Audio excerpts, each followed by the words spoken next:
Good evening, everyone. We're truly glad to have you back with us tonight. There's something about forests, the way shadows stretch between the trees, that makes them the perfect setting for the most chilling horror stories. Before we begin, tell us, where in the world are you watching from right now? We love knowing how far our stories travel. Now, get comfortable. Turn down the lights. And remember, you're watching Sleep Horror Stories. I've been meaning to share this story with you for a long time. It's a legend that's been in my family for decades. This tale goes all the way back to my grandfather's teenage years, sometime in the 1940s. The town he lived in, the same one where I grew up, was completely isolated. The closest town was just a bit larger and sat several miles downhill, past a dense forest and accessible only by a narrow dirt road. At least that's how it used to be. By the time I was a kid, the path had widened enough for cars to go through. But you'd still have a problem if you ran into someone coming from the opposite direction. There were only a few spots where the foliage cleared enough for both cars to pass. Later, that road was paved. And it's still that way today. Every Saturday, without fail, my whole family would drive down that road. My parents would stock up on groceries at the bigger town, and my cousins would tag along to shop for their families too. We were all around the same age, so instead of riding up front, I always hopped in the back of the pickup truck with them. We'd laugh, share stories, and just have a great time. Sometimes, people from the village would join us. And pretty much everyone, relatives or not, knew my grandpa's story.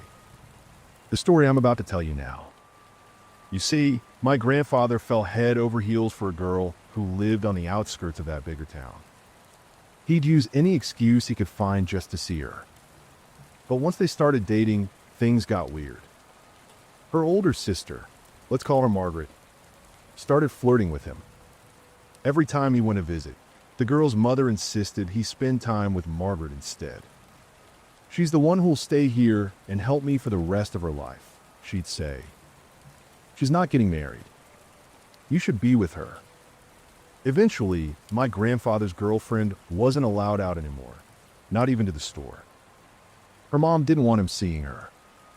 So, he went to his parents and begged for help. He was 20, ready to work, get married, start a life. She was almost 18. He was terrified they'd hurt her. "Let me take her away. I'll build us a house. Tomorrow.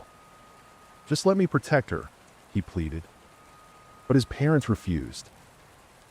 Said he needed her family's permission. Then, out of nowhere, Margaret showed up at my grandfather's house, alone. He wasn't home, but she found his parents out working on the land. She introduced herself as his fiancée. They were stunned. She was tall, intimidating, nothing like the sweet, fragile girl their son had described. She all but forced them to invite her to dinner. That's when they realized the truth. She wasn't his girlfriend. She was the sister, the one he feared. Margaret laid out her wedding demands. Said they wouldn't live in the village. She'd already found a place for them. She also said the younger sister wouldn't stop claiming to be his real girlfriend. But that soon enough, she'd take care of that. People who talk too much, she whispered, bad things always happen to them. She stayed late, waiting until almost 11 p.m. But my grandfather didn't show. He was out with friends. His parents were so terrified, they gave him their blessing to take the girl and run. He planned everything with a friend of hers. Each day, that friend would visit, bring her news, and sneak out a few belongings. Margaret was scary, but everyone in town feared the mother even more. A cruel, bitter woman. Grandpa made his way to the town that evening to rehearse the escape. He walked all the way, studied the house, found a window she'd need to sneak out. Then, suddenly, the window opened. It was her. She whispered that her mom and sister had left, said they were out looking for him. "They're already onto your plan," she warned. He kissed her for the first time and promised he'd come back tomorrow night. He walked home on air, forgetting his usual fear of the dark. That path was notorious for stories of werewolves and worse, made to scare teens out of wandering at night. But this time he didn't care. Moonlight lit his way, though he still moved cautiously. Then he saw something near a massive oak tree. A glint. A massive snake stretching across the trail, far larger than any he'd seen before. He stepped off the path to go around, but when he tried to return, the road was gone. It was like the forest had swallowed it up. Thankfully, he'd learned to navigate by stars. Clear skies saved him. He found his way back and picked up his pace, especially after he started hearing footsteps behind him. Then he saw another giant oak, and just beyond it, a massive boar, easily 4 feet tall. It stared him down, then stood up on 2 legs. He bolted. Didn't care if he got lost. Just wanted out. It took 30 minutes to find the path again. But he didn't step on it. He walked alongside it, never losing sight, but keeping his distance. He had no idea what lay ahead. Then, under the 3rd great oak, the oldest in the area, he saw them. The mother and the sister, standing in white, waiting. He crept past without a sound, then ran. Back on the road, minutes later, he heard a horse approaching fast. A neighbor from town saw his terrified face and told him to hop on. Grandpa explained everything, and the man checked the time. It was past midnight. They sped toward the town until the man stopped. "The women following you, what do they look like?" Grandpa described them. "Then why are they up ahead?" "Waiting at the entrance." He looked, and there they were, arms outstretched, blocking the road. The man pulled out a revolver and fired into the air. Not to scare them, but to alert the town. Voices rose from every home. Men came pouring out, ready to defend their own. The women fled into the woods like animals. The plan had to wait. He told his friends they'd have to hold off until she was of legal age. That's what he said. But he didn't wait. One night, he took her, and they disappeared. Years later, the mother died. Margaret vanished into the forest. Never seen again. Only then did they return. Married. My grandparents. They built their home and started a family. Grandma never spoke of her past. Not to us. But whenever we drove down that old road for groceries, they'd always point to the 3 oaks.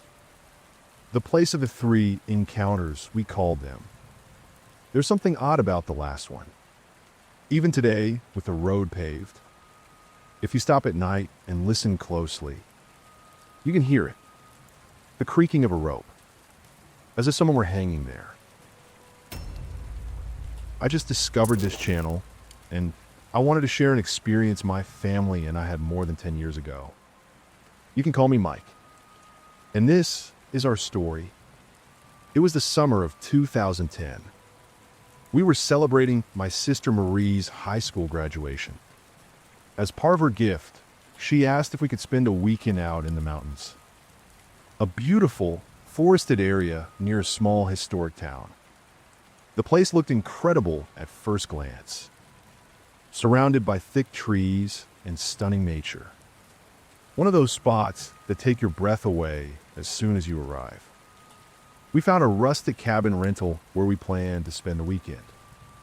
After hours of driving, we reached the small town. But we still had to go another 40 minutes up winding mountain roads to get to the cabins. When we finally arrived, we checked in and were escorted to our cabin. The place was stunning. Peaceful, quiet. Maybe too quiet. Aside from the person at the front desk, I didn't see another soul. But I didn't think much of it at the time. We unpacked and tried to rest after the long drive. It was cold and raining nonstop. My mom went into the kitchen to make coffee and heat up some tamales we had brought.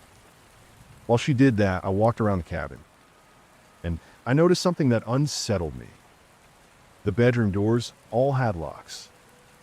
On the outside, not from within. Meaning someone could lock you in, but you couldn't lock the door to keep someone out. As night started to fall, that's when things got strange. I heard my sister Marie calling from the kitchen. "Hey Mike, can you come here? These tamales have been sitting on the burner for over half an hour and they won't heat up. And the water for the coffee won't boil either." She was right. The pot was ice cold, even though it had been on the stove for ages. We glanced toward the window and saw something. Figures. Out in the rain. People. Watching us. From the tree line. We had no idea where they came from. There were no nearby roads or other cabins in that direction. Just forest. Dense and endless. Then I noticed the cabin next to ours, about 150 feet away. People were entering it. Then more. And more. That cabin couldn't have fit more than 5 people comfortably. But I counted at least 20 had gone inside. None of them arrived by car. No one had luggage. And more figures were emerging from the woods, slowly getting closer to us. The entire mood shifted. It got heavy, dark, oppressive. We felt something inside the cabin.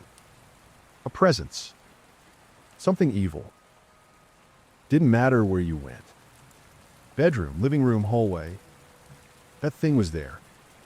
I know this may sound insane, but I believe we were in the presence of something demonic. The temperature dropped even more. My skin was crawling. We were all terrified. The wooden walls began to creak violently, like they were about to burst. The people outside, if there were even people, began to chant. It sounded like some kind of prayer or ritual. I'm certain it was some sort of cult. Inside, we couldn't see anything, but we could feel it. That presence, getting stronger, closer. At one point, it got so bad, we could barely breathe. It was the worst fear I've ever known. It felt like every cell in my body was screaming to get away. We knew we had to leave. Those people, or whatever they were just feet away from the cabin now. We had no idea what they wanted. I grabbed the keys and we sprinted to the car. The cold made it hard to start. But finally, the engine roared to life. We peeled out of there as fast as the rain would let us. As we drove down the mountain, my sister said she saw more figures in the trees, heading toward the cabins. We made it to town and found a small hotel. We couldn't keep driving. When we arrived, looking panicked and soaking wet, the front desk clerk looked at us and asked, "Were you staying up at the cabins?" We didn't even answer. He just nodded. "There's something bad up there." We barely slept. And when the sun rose, we saw something horrifying. My mom's arms were covered in bruises. Whatever it was, it had left a mark. We debated, but eventually went back, just to grab our stuff. The entire place was empty. Just hours before, there were easily 70 people. Now, abandoned. Our belongings were still there, untouched, but everything else was covered in dust, like no one had used the cabin in ages. We packed up and got out. Once we reached the freeway, it felt like we could finally breathe again. We thought it was over, but it wasn't. 2 nights later, at 2 a.m., my dogs woke me up, barking like mad. I got up to check. They were chasing something outside the fence. Suddenly, I felt that cold again. That same awful presence was here, in our home. The dogs bolted. Something pounded on the gate, trying to get in. I could hear it moving along the walls, searching for a way inside. It was big, heavy. My mom and sister woke up. Mom's always been a woman of faith. She raised us the same, and we weren't leaving. This was our home. We started praying. The more we prayed, the angrier it got, until finally, after about an hour, it was gone. We fell asleep. I don't know what followed us home, but I know this. There's a world behind the one we see, and there are things in it, evil things. If I can offer you just one piece of advice, be careful out in the woods.